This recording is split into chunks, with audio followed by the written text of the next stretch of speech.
네, 안녕하세요. 2018년도 5월 9일입니다. 현재 시각은 자정을 넘기고 35분입니다. 자, 오늘 같이 써볼 매매 일지는요, 포스코 엠텍입니다.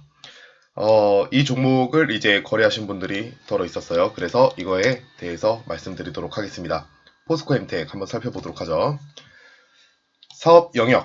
자, 철강 부원료. 이제 주 원료가 아닌 철강을 만드는 데 필요한 부원료를 만드는 곳입니다.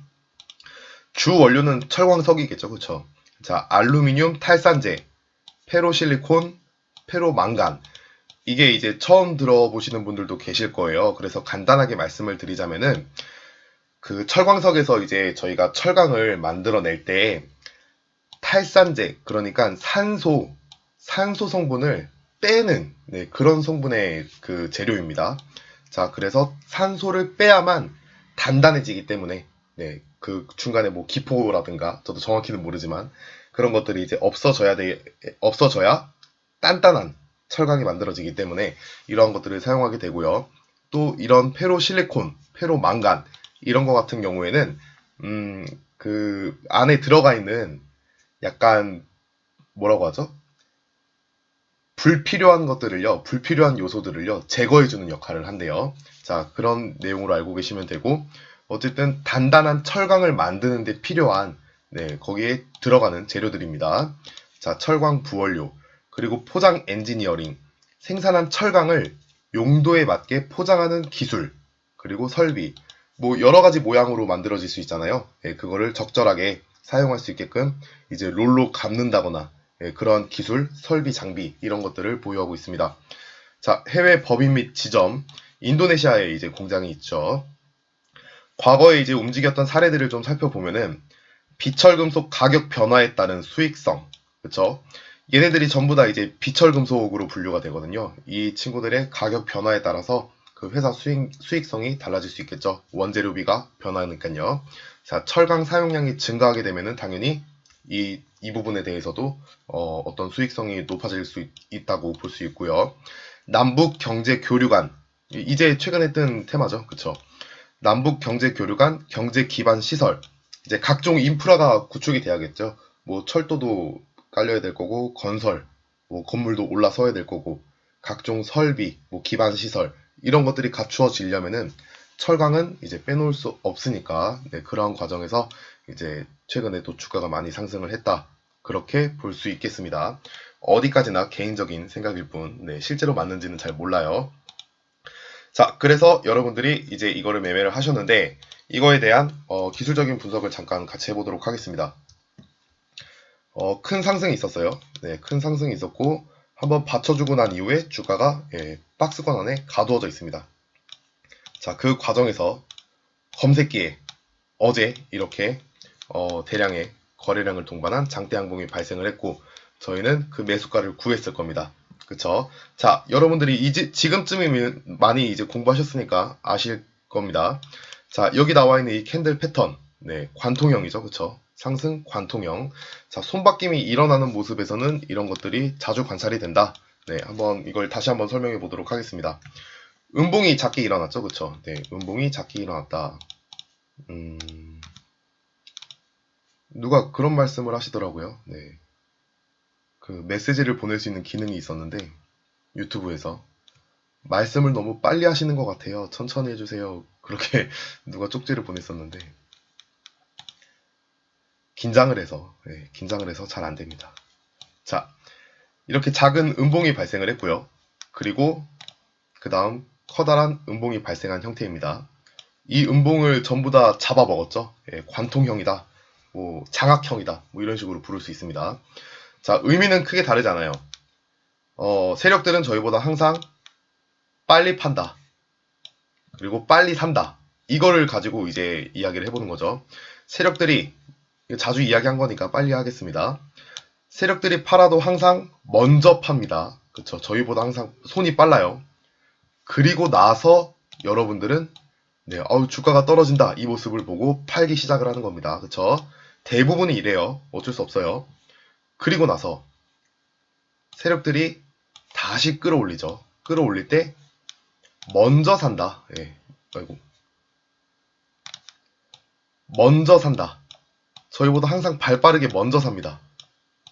심지어 시가도 갭으로 하락시켜놓고 먼저 사요. 겁을 실컷 주고요. 그 다음에서야 개인들은 따라서 사기 시작을 하더라. 네. 그럼 이 위에는 개인들의 물량, 이 아래는 세력들의 물량이 되는 거죠.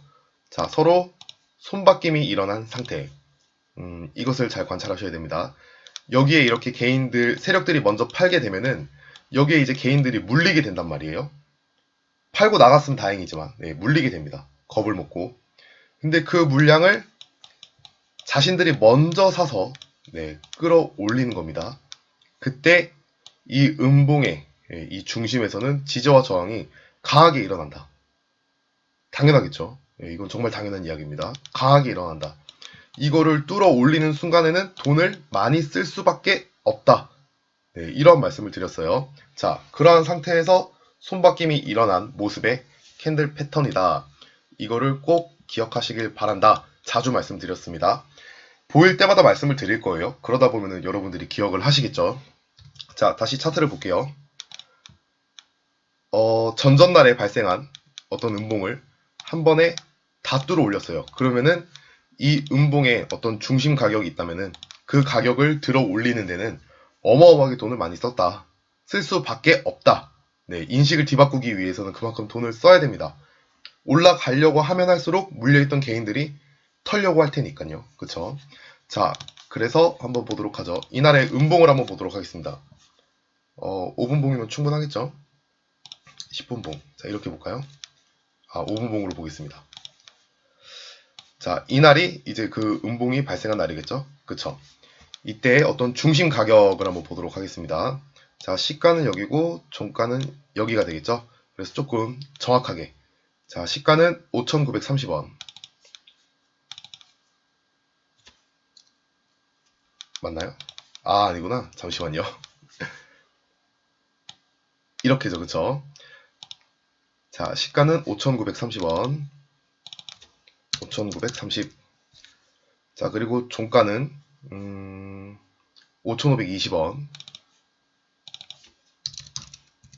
자, 이렇게 설정이 되겠습니다. 그러면은 이 자리는 이탈한 이 날, 이 순간에는 저항이 되겠죠. 주가가 올라가는데. 자, 다음날 볼게요. 다음날 저항을 받고, 네, 뚫지 못하고 있다가 또 저항을 받고 뚫었습니다. 근데 뚫을 때는 돈을 많이 써야만 한다. 개인들의 물량을 자기 것으로 확 끌어오기 위해서는 돈을 많이 써야만 한다. 올라가려고 하면 할수록 개인 매도세들이 본전가에 오니까 자꾸 매도를 하겠죠. 그쵸? 그래서 돈을 많이 쓸 수밖에 없다. 그리고 나서 그 다음날 돈을 많이 썼기 때문에 이쪽으로 주가가 내려오게 되면은 돈을 많이 썼으니까 당연히 세력들 입장에서는 덜 팔았다면 특히나 오늘은 장이 좀 빠졌죠. 덜 팔았다면은 이와 같은 자리에서 다시 한번 반등을 줄 수밖에 없다.